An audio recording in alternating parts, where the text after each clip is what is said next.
تو ضرورت سے زائد سامان یا سونا یا چاندی یا کیش اماؤنٹ یا تجارتی مال اگر آپ کے پاس 52.5 تولہ چاندی کے برابر ہے، آج کی تاریخ میں 52.5 تولہ چاندی کی جو بھی قیمت ہے وہ آپ سرچ کر لیں، بلکہ بقرعید کے دن جو بھی 52.5 تولہ چاندی کی قیمت ہوگی وہ آپ سرچ کر لیے گا، تو 1.5-2 لاکھ روپے بنتی ہے میرا خیال ہے۔ تو جس کے پاس اتنا اماؤنٹ موجود ہو اس اماؤنٹ میں سے وہ قرضے بھی نکالے، مائنس کرے، اور جو ضروری خرچے ہیں جیسے گھر کا راشن آئے گا وہ ضروری ہے، گیس بجلی کا بل یہ ضروری ہے، تو یہ ضروری خرچے مائنس کر کے اگر کسی کے پاس 52.5 تولہ چاندی کے برابر رقم بنتی ہے تو اس پر قربانی لازم ہے، اور جس کے پاس یہ ضروری خرچے مائنس کر کے بھی 52.5 تولہ چاندی کے برابر رقم نہیں بن رہی ہے تو پھر اس پر قربانی لازم نہیں ہے۔ خواتین کے پاس عام طور پر چونکہ گولڈ ہوتا ہے اور کچھ نہ کچھ پیسے بھی ہوتے ہیں ان کے پاس، تو اور قرضہ نہیں ہے اگر، اور گھر کا راشن بھی خواتین نے نہیں ڈالنا ہوتا، وہ تو مردوں کی ذمہ داری ہے، تو گیس بجلی کا بل بھی مرد دے رہے ہوتے ہیں، تو اس لیے آج کے زمانے میں عام طور پہ خواتین پہ قربانی زیادہ لازم ہو رہی ہوتی ہے، مردوں پہ کم لازم ہو رہی ہوتی ہے، کیونکہ گولڈ ہوتا ہے خواتین کے پاس اور شریعت نے ان کے ذمے کوئی خرچے ڈالے نہیں ہیں، مردوں کے ذمے تو بہت سارے خرچے ہوتے ہیں، تو ایسی صورت میں خاتون پر بھی قربانی لازم ہوگی۔ ہاں، خاتون کی طرف سے ان کا شوہر قربانی کر سکتا ہے اجازت سے، شوہر نے اگر اپنی بیوی کی طرف سے قربانی کر دی، قربانی کرنے کے بعد بتایا کہ میں نے تمہاری طرف سے قربانی کر دی ہے، تو قربانی ادا نہیں ہوگی، پہلے وہ بتائے گا کہ میں آپ کی طرف سے قربانی کر رہا ہوں، وہ اجازت دے دے تو ٹھیک ہے۔ اجازت دینے کے لیے بس خاموش رہنا بھی کافی ہے، زبان سے کہہ دینا بھی کافی ہے، خاموش رہنا بھی کافی ہے، شوہر بیگم کو فون کر دے بیگم تمہاری طرف سے میں قربانی کر رہا ہوں، تو اطلاع دے دے گا تو یہ اطلاع بھی کافی ہے۔ یہ تو ہو گیا جی مختصراً قربانی کے لازم ہونے کا مسئلہ۔ اب یہ بہت اہم سوال کیا جاتا ہے کہ کون سے عیب ایسے ہیں جن کی وجہ سے قربانی جائز نہیں ہوتی جانور کی؟ لوگ یہ سوال پوچھتے ہیں، ٹوٹے ہوئے سینگ والے جانور کی قربانی کا کیا حکم ہے، یا وہ جانور جس کا سرے سے سینگ ہی نہیں ہے؟ تو دیکھیں، ٹوٹا ہوا سینگ ہو یا سرے سے سینگ ہو ہی نہیں، دونوں جانوروں کی قربانی جائز ہے۔ ہاں، اگر جانور کا سینگ اکھاڑ دیا اور جڑ سے اکھاڑ دیا جس کی وجہ سے اس کے دماغ پہ چوٹ لگی ہے تو پھر ایسے جانور کی قربانی جائز نہیں ہے۔ عام طور پر آج کل لوگ جانور کا سینگ جو ہے وہ گھس دیتے ہیں، تو اس جانور کی قربانی جائز ہے، لیکن یہ جو میں نے سنا ہے کہ جو جانور کا سینگ گھستے ہیں یا اس میں کچھ ایسا جلاتے ہیں اس سے جانور کو تکلیف بہت ہوتی ہے، تو غیر ضروری تکلیف جانور کو دینا اس کا بہرحال گناہ ہوگا، لیکن بغیر سینگ والے کی قربانی جائز ہے۔ ہاں، سینگ ٹوٹ گیا لڑائی وڑائی کے دوران اور اکھڑ گیا جس سے دماغ کو زد پہنچی ہو تو پھر جائز نہیں ہے۔ دوسرا کون سے عیب ہیں؟ اندھے جانور کی قربانی جائز نہیں ہے، اگر ایک آنکھ کی بینائی بالکل گئی ہوئی ہے اس کی قربانی بھی جائز نہیں ہے۔ لنگڑے جانور کی قربانی، بعض دفعہ آپ جانور خریدتے ہیں جانور لنگڑا ہوتا ہے، تو اگر اتنا لنگڑا ہے کہ وہ پاؤں زمین پہ ٹکا ہی نہیں پا رہا تو اس کی قربانی جائز نہیں، اور اتنا اگر لنگڑا ہے کہ وہ پاؤں کم از کم اس کو چلانے کے قابل بنا رہا ہے، زمین پہ ٹکا لیتا ہے اور چل لیتا ہے کچھ نہ کچھ، تو اس جانور کی قربانی جائز ہے۔ کان یا دم کٹے ہوئے جانور کی قربانی، اس میں مختلف اقوال ہیں، بعض فقہا نے یہ لکھا ہے کہ 1/3 اگر دم کٹی ہوئی ہے، 1/3 کان کٹا ہوا ہے تو قربانی جائز نہیں ہے، ایک قول یہ بھی ہے کہ آدھا، تو ہماری نظر میں راجح بات یہی ہے کہ اگر آدھا کان کٹا ہوا ہے یا آدھی دم کٹی ہوئی ہے تو پھر اس کی قربانی جائز نہیں ہے، آدھی سے کم اگر کٹی ہوئی ہے آدھی دم یا کان تو پھر اس کی قربانی جائز ہے۔ خراب تھن والے جانور کی قربانی، گائے کے 4 تھن ہیں، اگر 2 تھن خراب ہیں تو اس کی قربانی جائز نہیں ہے، اگر 1 تھن خراب ہے تو جائز ہے۔ بکری کے 2 تھن ہوتے ہیں، اگر 1 تھن خراب ہے تو قربانی جائز نہیں ہے۔ خصی جانور کی قربانی بالکل جائز ہے۔ بعض دفعہ یہ بھی ہوتا ہے کہ سوال پوچھا جاتا ہے کہ جانور کے خصیتین میں سے ایک خصیہ ہے تو بھی جائز ہے اس کی قربانی، بعض دفعہ جانور کے خصیتین پیدائشی طور پر نہیں ہوتے تو بھی اس کی قربانی جائز ہے۔ کتنا کمزور جانور ہو کہ جی اس کی قربانی جائز نہیں ہے، اگر جانور اتنا بڈھا یا اتنا کمزور ہو چکا ہے کہ اس سے بیچارے سے چلا ہی نہیں جا رہا اور وہ قربان گاہ تک بھی چل کے نہیں جا سکتا، آپ نے یہاں سے 10 میٹر دور تک لے کے جانا ہے اس کو قربانی کرنے کے لیے، تو وہاں بھی اس کو آپ اسٹریچر میں اٹھا کے لے کے جا رہے ہیں، اتنا کمزور ہو گیا تو وہ تو بیچارہ پہلے ہی قربان ہو چکا ہے، اس کو مزید قربان کرنے کی کوشش نہ کریں آپ، اتنا ہو کہ چل سکتا ہو اپنے پاؤں پہ. تو جب تک اتنا ہے کہ اپنے پاؤں پہ چلنے کی اس میں طاقت ہے, ایسے جانور کی قربانی جائز ہے. یہ بھی سوال پوچھا جاتا ہے جی گائے میں 7 افراد کی شرکت لازم ہے. اچھا, اس سے پہلے ایک اہم سوال کہ معذور جانور کی قربانی تو جائز نہیں ہے, جیسے ہم نے بتایا ٹانگ ٹوٹی ہوئی ہے اتنی کہ زمین پہ ٹکا ہی نہیں سکتا وہ. بعض دفعہ جانور کو گراتے ہوئے قربانی کرتے ہوئے وہ معذور ہو جاتا ہے. تو خوب سمجھ لیں, اگر قربانی کے لیے جانور کو گراتے ہوئے اس میں کوئی عیب پیدا ہو گیا تو اس عیب سے کچھ نہیں ہوتا, ایسے جانور کی قربانی جائز ہے. بعض دفعہ اتنے موٹے تازے بیل ہوتے ہیں کہ آپ جب ان کو گرا رہے ہوتے ہو تو 2-4 بندے وہ پہلے گرا چکا ہوتا ہے, اور پھر اس کو گراتے ہوئے اس بیل کی ٹانگ ٹوٹ گئی یا آنکھوں کی بینائی چلی گئی. تو چونکہ وہ قربانی کے دوران ہی کا ایک پروسیس ہے, قربانی کے دوران کا ہی ایک عمل ہے, تو اس سے کوئی فرق نہیں پڑتا, ایسے جانور کی قربانی بھی جائز ہے. اسی سے ایک مسئلہ یہ بھی ہے کہ بعض جانور بڑے وحشی ہوتے ہیں, آپ کے قابو میں وہ آتے ہی نہیں ہیں, تو ایسے جانور کو پہلے فائر کرنا پڑتا ہے, گولی مارنی پڑتی ہے, اس کے بعد جا کے وہ قابو میں آتے ہیں. تو شرعاً یہ بھی جائز ہے کہ اگر کوئی ہٹا کٹا موٹا بیل بھینسا قابو میں ہی نہیں آ رہا آپ کے, تو آپ نے اگر اس کو فائر کیا, گولی ماری اور گولی سے وہ مرا نہیں, تو آپ نے فوراً جا کے مرنے سے پہلے اس کو ذبح کر دیا تیز دھار والی چھری سے, تو بھی اس کی قربانی جائز ہے. البتہ آپ نے اس کے گولی ماری اور گولی سے وہ مر گیا, آپ کے ذبح کرنے سے پہلے وہ مر گیا, تو پھر اب اس کی یعنی وہ قربانی آپ کی نہیں ہوئی ہے, اور وہ گوشت بھی آپ کے لیے حلال نہیں ہے, وہ مردار کے حکم میں ہے. کیونکہ قرآن مجید نے الموقوذہ, وہ جانور جس کو پتھر سے مارا جائے, اس جانور کو حرام شمار کیا. تو گولی بھی پتھر ہی کی طرح ہوتی ہے, فرق صرف یہ ہے کہ ایک پتھر وہ ہوتا ہے جو آپ ہاتھ سے پھینکتے ہو, ایک پتھر وہ ہوتا ہے جس کے لیے آپ ایک مشین استعمال کرتے ہیں تاکہ اس کی اسپیڈ بڑھ جائے. البتہ گولی اگر دھار والی ہے, یعنی آگے اس کے تیز باریک نوک ہے, جیسے تیر میں ہوتی ہے نوک, تو پھر دھار والی کوئی بھی چیز سے جب آپ جانور کا شکار کریں گے تو پھر شریعت نے ہمیں یہ آسانی دی ہے کہ اگر آپ نے وہ شکار بسم اللہ اللہ اکبر پڑھ کے آپ نے گولی چلائی, جس گولی کی آگے تیز نوک ہو, صرف نوک کافی نہیں ہے, گول نوکیں ہوتی ہیں بندوقوں کی, وہ اس سے کوئی فرق نہیں پڑتا, تیز دھار والی نوک ہو, یا تیر آپ نے مارا جانور پر اور وہ جانور گر گیا, آپ کے پہنچنے سے پہلے وہ مر گیا, تو بھی حلال ہے وہ. لیکن یہ جب ہے جب دھار ہو آگے گولی کی یا تیر کی, تو پھر اگر آپ کے پہنچنے سے پہلے جانور ہلاک ہو گیا تو حلال ہے وہ. ہاں, آپ پہنچے اور اس وقت زندہ تھا تو پھر آپ پر لازم ہے کہ اس کو ذبح کر دیں.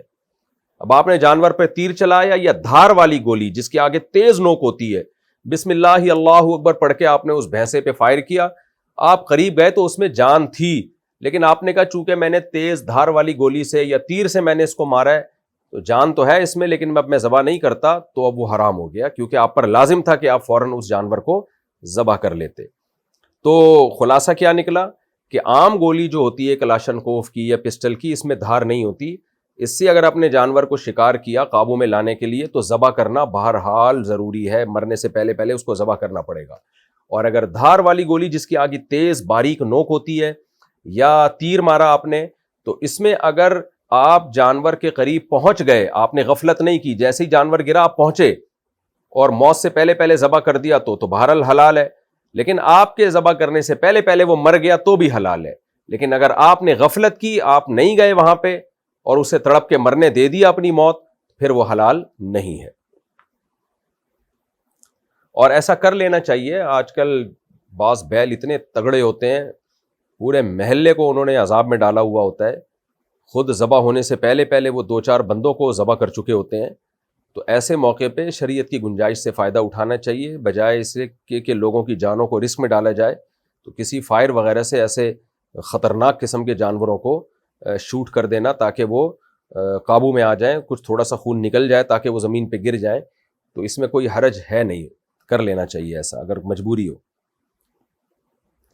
اچھا، ایک اہم سوال یہ بھی پوچھا جاتا ہے جی کہ کن جانوروں کی قربانی جائز ہے؟ کیا بھینسے کی قربانی بھی جائز ہے؟ اس کی کیا دلیل ہے؟ طرح یاک ایک چترال میں جنگلی بھینسا، یہ بھینسا کہلاتا ہے، جنگلی کا تو میں نہیں کہہ سکتا، جنگلی بھی ہوتے ہیں، وہ گھریلو بھی ہوتے ہیں، تو کیا اس کی قربانی بھی جائز ہے؟ تو خوب سمجھ لیں، ہمیں 4 جانوروں کی قربانی کا حکم دیا گیا ہے۔ بیل، جس میں گائے بھی آتی ہے یعنی نر مادہ، دمبا، بھیڑ، یہ بھی اسی میں آتے ہیں، بکرا، بکری اور اونٹ۔ تو بھیڑ میں بھیڑ، دمبا، یہ سب چیزیں اس میں آتی ہیں، چکی والا ہو چاہے چکی والا نہ ہو۔ بھینس کا حدیث میں تذکرہ نہیں ملتا، اس لیے آج کل بعض علماء نے یہ کہنا شروع کیا کہ بھینس کی قربانی جائز نہیں ہے، لیکن ماضی میں ہمیں اس کے جائز ہونے پر اجماع ملتا ہے۔ اب وہ اجماع یعنی کیوں امت کا اجماع ہوا تھا کہ بھینس کی قربانی جائز ہے؟ اس کی وجہ یہ ہے کہ یہ جو 4 جانور جن کی قربانی کا شریعت نے ہمیں حکم دیا ہے، ان میں قدر مشترک کیا چیز ہے، کامن چیز کیا ہے؟ ایک تو یہ کہ یہ چوپائے ہیں، نمبر 2 یہ پالتو ہوتے ہیں، گھریلو ہوتے ہیں۔ تو اس لیے حضرات فقہاء کرام کا اس پر ماضی میں اجماع ہو چکا ہے کہ بھینس بھی گائے کے حکم میں ہے، میڈیکلی نہیں ہے، شرعی لحاظ سے گائے کے حکم میں ہے وہ۔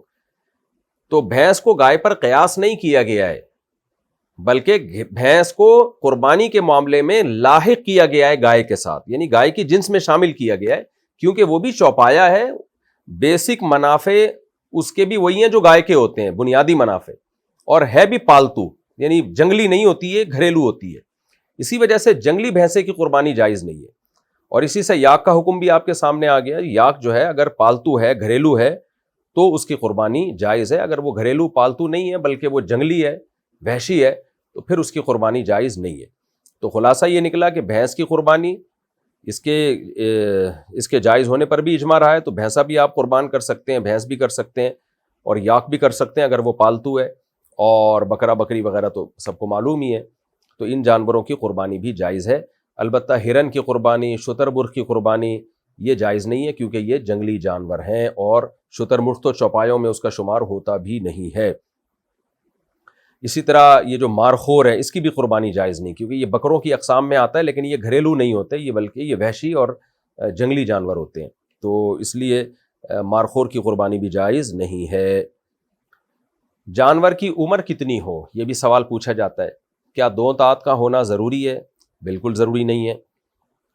گائے اور بیل میں 2 سال کا ہونا ضروری ہے، یعنی آپ بقرعید کے پہلے دن اگر کوئی گائے یا بیل ذبح کر رہے ہیں تو یہ ضروری ہے کہ وہ پچھلی سے پچھلی بقرعید میں اس وقت سے پہلے پیدا ہو چکا ہو جس وقت آپ قربانی کر رہے ہیں، یعنی اسلامی لحاظ سے 2 سال کا ہونا ضروری ہے، انگریزی لحاظ سے نہیں۔ یعنی آپ نے پچھلے سے پچھلے سال بقرعید کے پہلے دن دوپہر کے وقت آپ کی گائے نے ایک بچہ دیا، پچھلی سے پچھلے سال والی بقرعید میں دوپہر کے وقت، تو آپ اس بقرعید میں صبح کے وقت اس بچے کو ذبح نہیں کر سکتے، کیونکہ ابھی 2 سال پورے نہیں ہوئے۔ آپ ظہر کے بعد کر سکتے ہو، کیونکہ ظہر کے بعد بقرعید کے پہلے دن وہ 2 سال کا مکمل ہو جائے گا۔ اس مثال سے آپ کو سمجھ میں آ گیا ہوگا کہ ہر وہ جانور جو پچھلے سے پچھلی بقرعید سے پہلے پیدا ہو چکا ہو، اس کو آپ اس بقرعید میں ذبح کر سکتے ہو، گائے اور بیل میں۔ اور جو پچھلے سے پچھلی بقرعید کے پہلے دن پیدا ہوا تو پہلے دن وہ ٹائم گزرنے کے بعد یا اگلے دن آپ اس کو ذبح کر سکتے ہو۔ اور پچھلے سے پچھلے سال بقرعید میں اگر وہ تیسرے دن پیدا ہوا تو پھر پہلے اور دوسرے دن نہیں ذبح کر سکتے، آپ اس کو تیسرے دن ذبح کرو گے، اس ٹائم کے بعد جس ٹائم میں وہ پیدا ہوا تھا، تاکہ 2 سال کمپلیٹ ہو جائے۔ یہی حکم بکری میں اور بکرے میں۔ اونٹ میں کم سے کم 5 سال کا ہونا ضروری ہے، 5 سال سے پہلے آپ اونٹ کو نہر یا ذبح نہیں کر سکتے۔ گائے اور بیل میں 2 سال ہو گئے، اور بکرا بکری میں 1 سال ہو گیا، اور دمبے میں اصل حکم تو یہی ہے کہ کم سے کم 1 سال کا ہو۔ لیکن اگر دمبا یا بھیڑ موتا تازہ خوب بھرا ہوا ہے، 6 مہینے کا بھی اگر ہے، وہ دیکھنے میں وہ سال کا لگ رہا ہو، سال کا لگنے کا مطلب یہ کہ اس 6 مہینے کے دمبے کو اگر آپ سال والے دمبوں میں چھوڑتے ہو تو فرق کرنا بہت مشکل ہو جاتا ہے کہ یہ سال کا ہے یا نہیں ہے، تو ایسے دمبے کی قربانی بھی جائز ہے۔ لیکن 6 مہینے سے بھی اگر وہ کم کا ہے پھر جائز نہیں ہے اس کی قربانی، یا 6 مہینے کا ہے لیکن وہ دبلا پتلا بہت ہے اور دیکھنے میں لگ نہیں رہا سال کا، تو بھی جائز نہیں ہے۔ تو یہ تو ہو گیا جی جانور کی عمر۔ باقی 2 سال جو ہے 2 دانت لوگوں نے ایک اپنے لیے ایک معیار متعین کیا ہوا ہے، کیونکہ ہمیں پتہ نہیں ہوتا کہ جو جانور بیچ رہا ہے وہ سچ کہہ رہا ہے یا جھوٹ کہہ رہا ہے۔ تو جانور کے دانت جب دو دانت ہو جاتا ہے نا جانور، دندیا کہتے ہیں میرا خیال ہے اس کو، کہ 2 دانت کا جب جانور ہو گیا تو پھر یقین ہوتا ہے کہ یہ 2 سال سے اوپر کا ہی ہے، کیونکہ 2 سال کے بعد ہی جانور 2 دانت نکالتا ہے. لیکن یہ بہرحال ضروری نہیں ہے. اگر جانور کھیرا ہے 2 سال گائے میں، اور اونٹ میں 5 سال، اور بکرا بکری میں 1 سال وہ مکمل کر چکا ہے، اور جو بیچ رہا ہے آپ کو جانور، آپ کو اس کی دیانتداری پہ یقین ہے یا غالب گمان ہے، وہ کہتا ہے بھائی قسم اٹھا کے کہہ دیتا ہے یار یہ میں اللہ کی قسم اٹھا کے کہتا ہوں کہ یہ 2 سال کا ہو چکا ہے، اور آپ کو اس کی بات پہ یقین آ جاتا ہے، تو بھی آپ قربانی کر سکتے ہیں. لیکن اگر آپ کو اس کی بات پہ یقین نہیں آتا تو پھر آپ قربانی نہیں کر سکتے. یہ تو ہو گیا جی جانور کی عمر سے متعلق. اب ہم مزید بھی کچھ مسائل کی طرف چلتے ہیں. گائے میں کیا 7 افراد کی شرکت لازمی ہے؟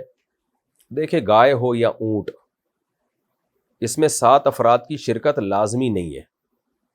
7 افراد سے زیادہ شریک نہیں ہو سکتے، یہ مطلب ہے. یعنی ایک گائے میں 7 افراد سے زیادہ نہیں شریک ہو سکتے. 7 افراد ہو سکتے ہیں، 7 سے کم بھی ہو سکتے ہیں. ایک آدمی پوری ایک گائے اپنی طرف سے کر سکتا ہے، 2 آدمی مل کے آدھی گائے بھی اپنی طرف سے کر سکتے ہیں. اب لوگ اس میں یہ کر رہے ہوتے ہیں کہ 2 آدمی جب ایک گائے میں حصہ لیتے ہیں تو ایک 4 حصے لے رہا ہوتا ہے، ایک 3 حصے لے رہا ہوتا ہے. یہ بھی جائز ہے، لیکن اس تکلف کی ضرورت نہیں ہے. جب 2 آدمی مل کے ایک گائے کر رہے ہیں تو آدھی گائے ایک کی، آدھی گائے دوسرے کی، ایسے کر لیں. اب 3 آدمی اگر گائے میں شریک ہیں یا اونٹ میں شریک ہیں تو وہ کیا تکلف کر رہے ہوتے ہیں؟ ایک کو 3 حصے دے دو، ایک کو 2 حصے دے دو، ایک کو 2 حصے دے دو، اس طرح کر کے گھما رہے ہوتے ہیں. یہ بھی ٹھیک ہے، لیکن یہ بھی ٹھیک ہے کہ 3 آدمی ہیں برابر ہو جائیں، 1/3 اس کی، 1/3 اس کی، 1/3 اس کی. تو اس طرح بھی گائے میں شرکت ہو سکتی ہے. تو 7 کا مطلب ہے کہ 7 سے زیادہ نہیں شریک ہو سکتے، 7 سے کم شریک ہو سکتے ہیں گائے میں بھی اور اونٹ میں بھی. قصائی کو اجرت کے طور پہ قربانی کا گوشت دینا جائز ہے؟ نہیں، جائز نہیں ہے. قصائی کو آپ پیسے الگ سے دیں. جانور کی کوئی بھی چیز چاہے رسی ہی کیوں نہ ہو، وہ کھال ہی کیوں نہ ہو، وہ بھی قصائی کو آپ قربانی کی اجرت کے طور پر نہیں دے سکتے. باہر ملک والے پاکستان میں قربانی کیسے کریں؟ باہر ملک والے جب پاکستان میں قربانی کریں گے یا پاکستان والے باہر ملک میں قربانی کریں گے تو دونوں جگہ بقرعید کا وقت ہونا ضروری ہے. خوب سمجھ لیں.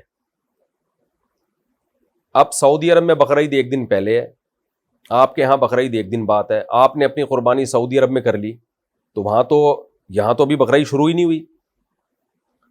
یا ان لوگوں نے قربانی یہاں کر لی 1 دن پہلے تو یہاں بھی بقرعید شروع نہیں ہوئی ہے. تو اس لیے عام طور پر جب دوسرے ملک میں قربانی کی جاتی ہے تو دوسرے دن کی جاتی ہے تاکہ وہاں بھی بقرعید کا دن ہو اور یہاں بھی بقرعید کا دن ہو. قربانی فرض ہونے کے باوجود کسی نے نہ کی ہو تو اب کیا حکم ہے؟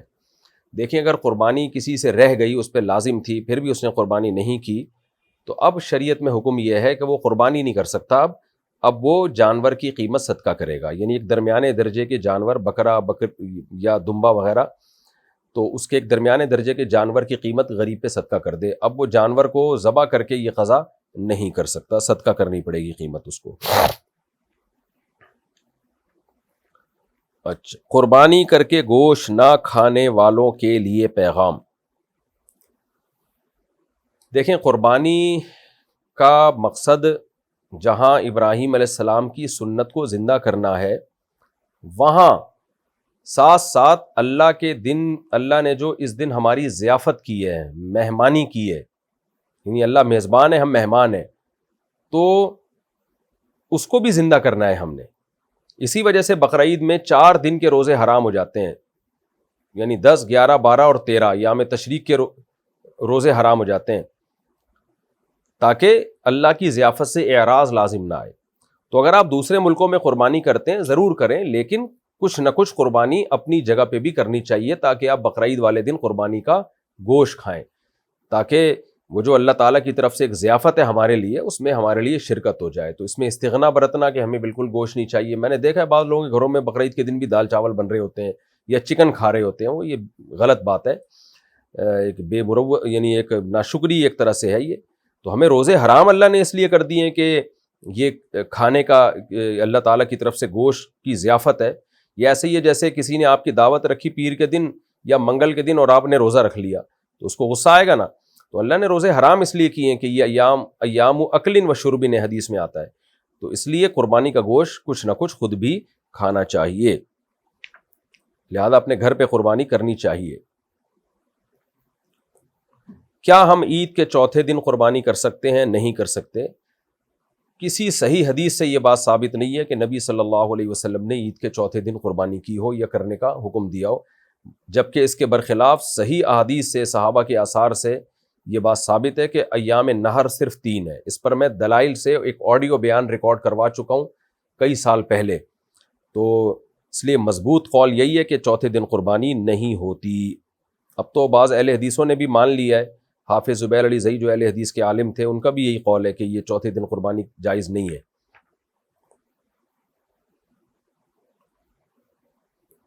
قربانی کے جانور کی کھال کا کیا کریں؟ قربانی کے جانور کی کھال یا تو بیچ کے اس کی قیمت صدقہ کر دی جائے یا کھال کو ایز اٹ از استعمال کر لیا جائے, وہ جائز ہے. جیسے قربانی کا گوشت آپ بیچ کے پیسے کھا نہیں سکتے, قربانی کا گوشت بیچا تو پیسے صدقہ کرنے پڑیں گے, تو کھا سکتے ہیں آپ, تو ایسے ہی کھال کا آپ استعمال کر سکتے ہیں. قربانی کے جانور کی کھال آپ نمک لگا کے سکھا لیں یا ایک پروسیس کے تحت گزار کے لیدر بنا لیں, اس کی آپ جیکٹ بنا لیں, کچھ بھی بنا لیں, جائے نماز بنا لیں. میں نے ایک دفعہ بنائی تھی گھر میں, بڑا زبردست ایک وہ بن گئی تھی وہ, تو ایک بڑی اچھی سا ایک کارپیٹ ٹائپ کی چیز بن جاتی ہے. تو ایسے تو استعمال جائز ہے آپ کا, لیکن اگر آپ نے اس کو بیچا تو پھر اس کی قیمت آپ کو صدقہ کرنی پڑے گی, اور قصائی کو اجرت میں آپ قربانی کی کھال نہیں دے سکتے. جانور کا گوشت غریبوں میں کتنا دینا چاہیے؟ بہتر ہے کہ 1/3 گوشت آپ غریبوں میں تقسیم کر لیں. لیکن اگر آپ کی فیملی بڑی ہے اور آپ پورے سال آپ کے لیے گوشت کھانا مشکل ہوتا ہے تو پھر فقہا نے لکھا ہے کہ اپنی فیملی کو پھر ترجیح دینا سب سے پہلے ہے. بعض لوگوں کے بچے ہوتے ہیں, چھوٹے غریب لوگ ہوتے ہیں, وہ سال میں ایک دفعہ ان کو قربانی کے نیت سے پھر انہوں نے جانور قربان کر لیا ہوتا ہے, تو ایسے لوگوں کو چاہیے اپنے بچوں کو گوشت کھلائیں, وہ زیادہ بہتر ہے. لیکن اگر آپ مالدار ہیں اور گوشت پورے سال آپ کھاتے رہتے ہیں تو کچھ گوشت تو بہرحال آپ خود کھائیں تاکہ اللہ کی ضیافت سے اعراض لازم نہ آئے, اللہ کی ضیافت میں آپ شریک ہو جائیں. لیکن 1/3 گوشت پھر بہتر ہے کہ غریبوں میں تقسیم کر دیا جائے. کیا رات کے وقت قربانی جائز ہے؟ رات کے وقت بھی قربانی جائز ہے لیکن بہتر نہیں ہے, کراہت تنزیہی ہے اس میں. وجہ اس کی یہ ہے کہ 2 وجہ سے. ایک تو اس میں خطرہ ہوتا ہے کہ جو ہے آج کل تو یہ خطرہ نہیں ہے, لائٹیں ہوتی ہیں, لیکن پہلے زمانے میں خطرہ یہ تھا اندھیرے میں ایسا نہ ہو ذبح صحیح نہ کر پائیں آپ. لیکن ایک دوسری بات تو آج بھی ہے, وہ یہ کہ قربانی شعائر اسلام میں سے ہے, اور اسلام میں جتنے بھی شعائر ہیں وہ دن کی روشنی میں ہوتے ہیں. آپ حج دیکھ لیں, یعنی جو وقوف عرفہ ہے, جمعے کی نماز ہے, عید کی نمازیں ہیں, سب شاعر اسلام میں سے ہیں نا. تو ایسے ہی بقرعید کی قربانی بھی, تبھی بقرعید کے دن نبی صلی اللہ علیہ وسلم عید کی نماز جلدی پڑھا کرتے تھے تاکہ ہم جلدی جو ہے نا اول وقت میں ہی ہم قربانی کر لیں دن کی روشنی میں. تو شاعر اسلام دن کے وقت ہی زندہ کیے جاتے ہیں, تو اس لیے افضل بہرحال یہی ہے کہ قربانی دن میں کی جائے. اگر آپ نے اگلے دن قربانی کرنی ہے تو بھی دن میں کر لیں آپ, تیسرے دن قربانی کرنی ہے تو بھی دن کی روشنی میں کریں آپ. قربانی کے جانور کا گوشت 7 حصوں میں کیسے تقسیم کریں؟ بھی بہت اہم سوال ہے, خوب سمجھ لیں.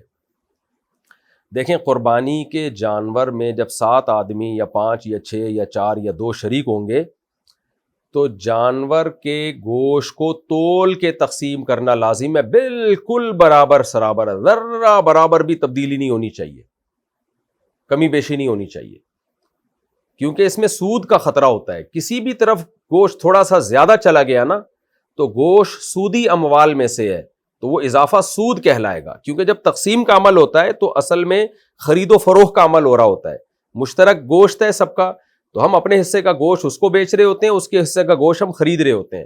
تو گوشت ربوی اموال میں سے, سودی اموال میں سے, اس میں برابری ضروری ہے. تو اب لوگوں کو ہم سمجھاتے ہیں یہ بات, لوگ کہتے ہیں بھائی ہم راضی ہیں, تھوڑا سا گوشت اس کے پاس زیادہ چلا گیا, تھوڑا ادھر زیادہ چلا گیا, ہم جب خوش ہیں تو کیا جا رہا ہے؟ بھائی سودی اموال میں آپ خوشی رضا کا مسئلہ نہیں ہے, آپ خوش بھی ہو تو بھی جائز نہیں ہے یہ. تو اس لیے قربانی کے جانور کے گوشت کے جب 7 حصے کریں بالکل ایگزیکٹ تول کے برابر سرابر. اور اگر اس ٹینشن سے آپ بچنا چاہتے ہیں تو اس کے لیے ایک ہیلا ہے, تدبیر ہے. وہ ہیلا اور تدبیر یہ ہے کہ دیکھیں جب جانور ذبح ہوا, شروع میں آپ نے کیا کیا, کلیجی لوگ نکال لیتے ہیں, تو کلیجی کو کے 7 حصے کریں, اس میں ایک ایک بوٹی ملا دیں اور تھوڑی سی کلیجی رکھ لیں, پھر کلیجی کو تقسیم کر دیں آپ, اور آخر میں جو گوشت کے 7 ڈھیریاں بنیں گی ان میں تھوڑی تھوڑی کلیجی سب میں ملا دیں. پھر اگر کمی بیشی ہو بھی گئی تو جائز ہے, پھر اندازے سے بھی آپ تقسیم کر سکتے ہیں, پھر تولنا ضروری نہیں ہے. یعنی جب اس کے مخالف جنس کی چیز اس میں شامل ہو جائے گی تو پھر برابری ضروری نہیں ہے. علماء کو جو سودی مسائل کو جانتے ہیں ان کو تو یہ بات بہت آسانی سے سمجھ میں آ جائے گی, عوام کو سمجھانا تھوڑا سا مشکل ہوتا ہے. تو کیونکہ جب مخالف جنس کی چیز آ جائے گی نا, کلیجی کی جنس گوشت کی جنس سے الگ کہلاتی ہے. تو کیا کیا آپ نے, شروع میں کلیجی کے 7 حصے کیے, اس میں تھوڑا تھوڑا گوشت ملا دیا, اور آخر میں گوشت کے 7 حصے کیے, اس میں تھوڑی تھوڑی کلیجی ملا دی. آسان سی بات ہے. تو پھر آپ اندازے سے بھی تقسیم کر سکتے ہیں. تو اس طرح سے کر لیں. اور اگر کلیجی کے 7 حصے نہیں کر رہے تو پائے 4 حصوں میں ملا دیں اور باقی 3 میں کلیجی ملا دیں, یہ بھی ٹھیک ہے. تو پھر جو ہے برابری ضروری نہیں ہے. لیکن اگر آپ نے یہ نہیں کیا, کلیجی یا پائے نہیں ملائے ان میں, اور گوشت کی 7 ڈھیریاں بنا دیں اور اندازے سے تقسیم کر لیا, تو پھر وہ کسی کے لیے بھی کھانا بھی جائز نہیں ہے. وہ قربانی تو آپ کی ہو جائے گی, واجب ادا ہو جائے گا, لیکن وہ گوشت کھانا پھر کسی کے لیے جائز نہیں ہوگا, کیونکہ اس میں جو جہاں بھی تھوڑا سا اضافہ چلا گیا وہ سود کے حکم میں ہوگا, اور وہ کسی بوٹی کوئی متعین نہیں ہوگی کہ یہ اضافی ہے, بلکہ وہ جو ہے خلط ہو گئی ہے اس کے اندر. تو یہ مسئلہ عوام یعنی علماء کو تو آسانی سے سمجھ میں آ جاتا ہے, عوام کے لیے اس کو سمجھانا تھوڑا مشکل ہے. تو آپ صرف اتنا کر لیں, جیسے میں نے بتایا کہ جب اونٹ یا گائے کے 7 حصے آپ کریں گے تو ہر حصے میں تھوڑی تھوڑی کلیجی ملا دیں, تو تاکہ یہ اس مشکل سے ہی آپ بن جائیں. پھر چاہے تول کے تقسیم کریں چاہے اندازے سے تقسیم کریں, وہ آپ کا مسئلہ ہے. یہاں لوگ ایک سوال یہ پوچھتے ہیں, بھائی ہمارے تو سارے گھر میں ہی افراد ہیں, 7 کے 7 شریک گھر میں ہی ہیں, ایک حصہ ابا کا ہے, ایک امی کا, ایک شوہر کا, ایک بیگم کا, ایک بڑے بیٹے کا, ایک منجلے بیٹے کا, ایک منجلی منی آپی کا, آج کل نام بھی ایسے ہوتے ہیں نا, بڑی آپی چھوٹی آپی, تو 7 ایک ہی ہیں, ایک ہی گھر میں شریک ہیں. تو پھر تقسیم کی ضرورت ہی نہیں ہے. جب 7 ایک ہی گھر میں, ایک ہی فریزر میں پورا گوشت دھڑام سے چلا جائے گا تو سب نکال کے کھاتے رہیں گے. تو یہ وہاں ہے, یہ وہاں آپ کو مسئلہ ہوگا جہاں ڈیوائڈ کرنا پڑے. اب ایک حصہ بھی اگر آپ کو تقسیم کرنا پڑ رہا ہے, یعنی 6 افراد اس گھر کے, ایک پڑوسیوں کا حصہ ہے, تو پھر وہی 7 ڈھیریاں پوری بنانی پڑیں گی آپ کو, تاکہ اس ایک پڑوسی کا حصہ آپ نکال سکیں. تو پھر اس میں وہی بات ہے کہ اس میں تھوڑی کلیجی ملانی پڑے گی آپ کو, تاکہ مخالف جنس کی چیز جو ہے اس گوشت میں شامل ہو جائے. اچھا بھائی, قربانی کے دنوں میں جو گندگیاں پھیلتی ہیں بہت ہی بغیرتی ہے, بہت ہی بغیرتی ہے.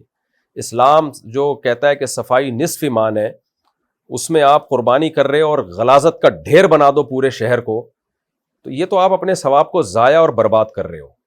اس پہ میں الگ سے بھی انشاءاللہ ریکارڈ کرواؤں گا, پچھلے سال بھی ریکارڈ کروایا تھا. دیکھو جب جانور آپ پالتے ہو اس صفائی کا خیال کریں آپ. اور میں نے آپ کو اپنا بھی ایک واقعہ سنایا تھا صرف موٹیویشن کے لیے. میں اونٹ لے کر آیا تھا 2 سال پہلے, تو میں نے جو جمعدار تھے ان کے ذمے لگایا کہ آدھے گھنٹے بعد نہ مجھے ایک خون کا دھبا اور ایک بوٹی اور ایک گوبر کا نشان نظر نہیں آنا چاہیے. تھوڑے سے آپ اضافی پیسے دیں جمعدار کو, ایک دم نیٹ کلین چمکا دے گا. جب آپ اتنے لاکھ کا جانور خرید سکتے ہو تو چند ہزار یا چند سو روپے آپ صفائی میں نہیں لگا سکتے؟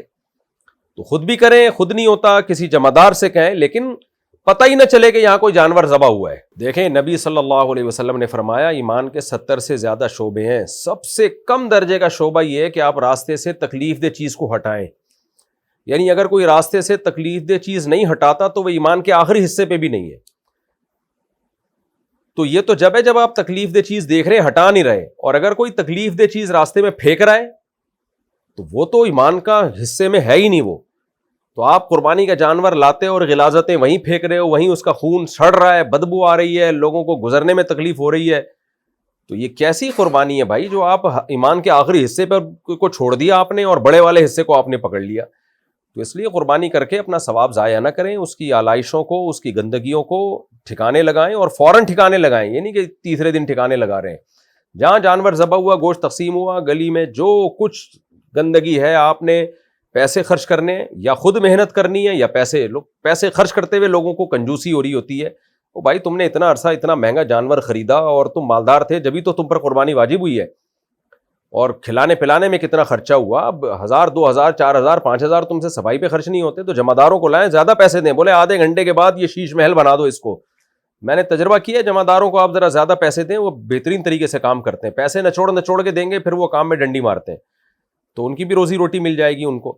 تو اس طرح سے خود سب نے اپنی گلیوں کو, محلوں کو صاف رکھنا ہے, اور ایسا نہیں کرنا کہ اپنے قربانی کے ثواب کو آپ نے لوگوں کو تکلیف پہنچا کے ضائع کرنا ہے, ایسا نہیں کرنا. حرام آمدن والے کو گائے کے حصے میں شامل کرنا, جس کے بارے میں پہلے سے پتا ہو کہ اس کی ٹوٹل آمدن حرام ہے. ٹوٹلی اس لیے کہہ رہا ہوں کہ بعض لوگ مکس کما رہے ہوتے ہیں, حلال بھی حرام بھی. تو اس میں تو دیکھا جائے گا, اگر زیادہ حلال ہے تو پھر حلال ہی ہم یہی سمجھیں گے ہمیں حلال سے دے رہا ہے, زیادہ حرام ہے تو ہم یہ سمجھیں گے ہمیں حرام سے دے رہا ہے. تو لیکن اگر پتہ نہیں ہے تو پھر جائز سمجھا جائے گا, کیونکہ ہمیں بدگمانی کی اجازت نہیں ہے. لیکن اگر آپ کو پتہ چل گیا بھائی اس آدمی کی جو سورس آف انکم ہے وہ زیادہ تر یہ حرام ہی کماتا ہے, اوپر کی آمدن اس کی زیادہ ہے, تو پھر آپ اس سے یہ کہیں گے بھائی آپ اپنے حلال پیسوں سے قربانی کرو. اگر اس نے حلال الگ سے نکال کے رکھے ہوئے ہیں, وہ لا کے دیتا ہے, تو آپ اس کی بات پہ یقین کر لیں.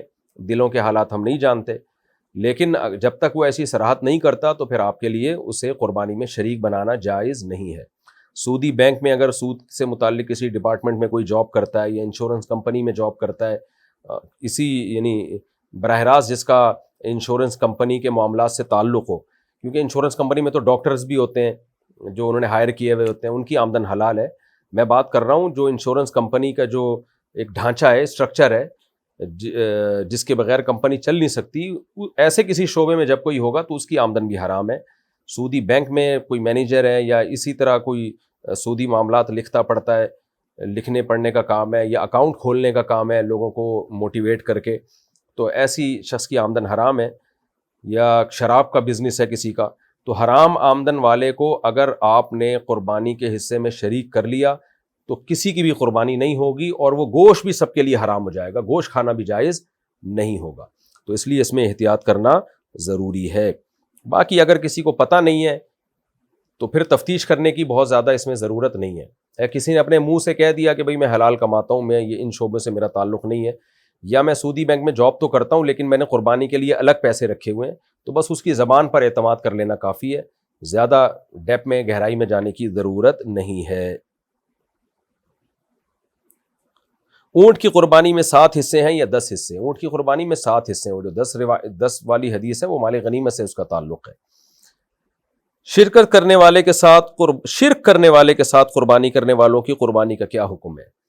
کسی کا عقیدہ 2 ٹوک شرکیہ ہو, بالکل واضح, نبی صلی اللہ علیہ وسلم کو بغیر کسی تعویل کے وہ مشکل کشا حاجت روا مانتا ہو کوئی شخص, آپ صلی اللہ علیہ وسلم کو کلی علم غیب کا قائل مانتا ہو, یعنی اس کا قائل ہو کہ نبی صلی اللہ علیہ وسلم کلی طور پر عالم الغیب تھے, ما کانا وما یکونو کا علم تھا آپ کو, کوئی چیز آپ کے علم سے مخفی نہیں تھی, تو یہ تو کلی علم غیب ہو گیا.